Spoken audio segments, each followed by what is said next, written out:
क्या आपको लगता है कि ईरान के प्रधानमंत्री के मरने पर क्या ईरान डोनाल्ड ट्रंप और इजराइल सोचे थे कि ईरान हम अपने हाथों में ले लेंगे? नहीं, और ये नहीं हो सका। ईरान के जो प्रधानमंत्री, जो राष्ट्रपति जो मरे थे, उनके मरने के बावजूद भी जो अपने देशभक्ति जो जताए वहां के सैनिकों ने, क्या हो पाया?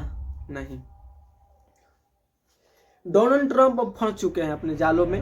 खुद सोचे कि हम अपने ईरान को अपने हाथों में लेकर के परमाणु बम, न्यूक्लियर बम जो तैयार कर रहा था ईरान, वो हो नहीं पाया। डोनाल्ड ट्रंप सोचते हैं कि हम अपना किसी को आगे नहीं बढ़ने दें, हम खुद अपने आप में एक आश्रित देश रहें और किसी को बढ़ते हुए नहीं देख सकते। इंडिया में भी ऐसे किए थे। पर आपको क्या लगता है, इजराइल, कुछ दिन पहले इजराइल जो था, इजराइल से हमारे प्रधानमंत्री मिल करके आए थे, इजराइल के प्रधानमंत्री से, और 4-5 दिन हुआ मिल करके आए थे। और फिर ईरान से भी हमारा दोस्ती है, ईरान से भी हमारा दोस्ती है। और जो क्लोजअप है, आपको क्या लगता है कि प्रधानमंत्री किसके साथ जाना चाहिए, किसके साथ नहीं जाना चाहिए? ये भी एक सोचने वाली बात है। हमारे इंडिया के कुछ लोग बोल रहे हैं कि ईरान के साथ जाना चाहिए प्रधानमंत्री को, पर नहीं, यहाँ पे शांति साझे हुए हैं हमारे प्रधानमंत्री जी। आपको क्या लगता है कि ईरान का साथ देना चाहिए, या इजराइल भी हमारा दोस्त है, फ्रेंड है, तो किसके साथ में जाना चाहिए? इजराइल के साथ से अमेरिका है, अमेरिका एक तरफ है, इजराइल एक तरफ है, और ईरान के पलट करके वार करे ईरान भी नहीं मानने वाला है। ईरान भी दुबई के अरब सागर में दुबई जैसा बड़ा शहर जहां माना जाता है कि सुरक्षित है, वहां पे भी वार कर रहा है। आपका क्या राय है, कमेंट सेक्शन में बताइए कि इंडिया को किसके साथ जाना चाहिए, ईरान या इजराइल, किसके साथ जाना चाहिए? और इजराइल जैसा बड़ा देश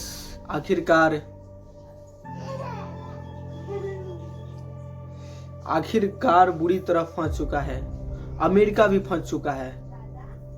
अमेरिका सोच रहे हैं अपने आप में कि हम एक बड़ा देश है, हम अपने आप में, और हमसे कोई टक्कर नहीं ले सकता है। परमाणु बम का आविष्कार कोई कर नहीं सकता है हमारे अलावा।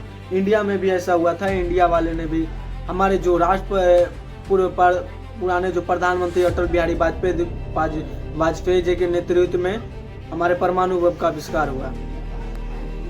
तो कुछ लोग तो जानते नहीं हैं कि युद्ध चल रहा है या नहीं, तो इसके लिए हम अपने जानकारी को लेकर के आए हुए हैं हमारे यूट्यूब फैमिली में। सबसे पहले मेरे यूट्यूब चैनल को आप लोग सब्सक्राइब करिए, फॉलो करिए। हमारे इंस्टाग्राम में गौरव शर्मा को आप लोग भी फॉलो कर लीजिए, उस पर भी हम अपना कम्युनिटी बनाते हैं, इस पर कुछ जानकारी देते हैं इंडिया और यूट्यूब के बारे में, ब्लॉग भी इस पर डालते हैं। कोई भाषा अभद्र हमारे निश्चित रूप से कोई नहीं रहता है, किसी को ठेस और गलत रास्ते दिखाने का नहीं रहता है मेरा निर्णय। तो इससे पहले हम अपना बता देते हैं कि जो युद्ध चल रहा है उसमें हमारा इंडिया को कोई नीति के अनुसार से इंडिया चल रहा है, और समझ नहीं आ रहा है कि इजराइल इंडिया को किसके साथ देना चाहिए, इजराइल या ईरान। इजराइल जो है, इजराइल से भी मेरा पुराना दोस्ती रह चुका है, और ईरान जो है, ईरान से भी मेरा तेल आता है। हाँ, अगर 2-3 दिनों में यह युद्ध कितने दिनों तक चल सकता है, ये युद्ध लग रहा है 1 सप्ताह 2 सप्ताह, कितने दिन भी चल सकता है, क्योंकि ईरान को लग नहीं रहा था कि इतना देर तक युद्ध कर सकता है, पर ईरान को लग नहीं रहा था कि इतने देर तक युद्ध कर सकता है। पर कुछ जानकारी के मुताबिक पता चल रहा है कि ईरान के बैकग्राउंड में जो है कुछ देश भी, रूस जैसे पता चला है, रूस, चीन ईरान के बैकग्राउंड में जो खड़े हुए हैं। और उससे भी जानकारी के मुताबिक पता चल रहा है कि पुतिन जो है साथ दे रहे हैं बैकग्राउंड से। लेकिन यहाँ फुल हम सपोर्ट नहीं बोल सकते हैं कि कौन दे रहा है साथ, लेकिन इतना भी हम बता सकते हैं कि ईरान के पास भी कोई कम नहीं बारूद बम है, वो भी अपने आप में एक मजबूत देश है, और वो एक तैयारी लेकर के अपना न्यूक्लियस बम का आविष्कार कर रहा था, पर नहीं हो पाया। जैसे ही अमेरिका को पता चला, अमेरिका ने युद्ध छेड़ दिया। पहला वार तो इजराइल का था, अमेरिका ने मिसाइल छोड़ा तो ईरान के प्रधानमंत्री का निधन हो गया। उसके बाद में क्या कहा जाए, ये सोचने वाली बात है, जो हमारे देश में भी बोला जा रहा है, कुछ लोग बोल रहे हैं कि इंडिया को किसके साथ में जाना चाहिए। क्या आपको लगता है इंडिया ईरान के साथ में जाना चाहिए? कुछ लोगों को लग रहा था कि ईरान गलती कर रहा है, तो पर जब अमेरिका तो ये गलती कर दिया है, क्योंकि वहाँ के 160 जो बच्चे हैं, वहाँ 160 बच्चे का जो मौत हुआ है, उसके बाद में जितने भी देश के हैं उनके विपक्ष में हो गए हैं। अमेरिका और इजराइल के बच्चों के मौत से पूरा लोग बोल रहे हैं। चलिए, यहाँ जानकारी के मुताबिक हम जितने जान रहे थे आप लोग को बता दिए। अगला जानकारी और भी लेकर के आएंगे और आप लोग को जानकारी देंगे कि क्या हुआ क्या नहीं हुआ। जानने के लिए मेरा यूट्यूब चैनल गौरव शर्मा 1224 को आप लोग सब्सक्राइब कर लीजिए। यहाँ पे हम आप लोग को पूरा जानकारी देंगे कि कैसे युद्ध में हमारे वर्ल्ड में क्या आपको लग रहा है कि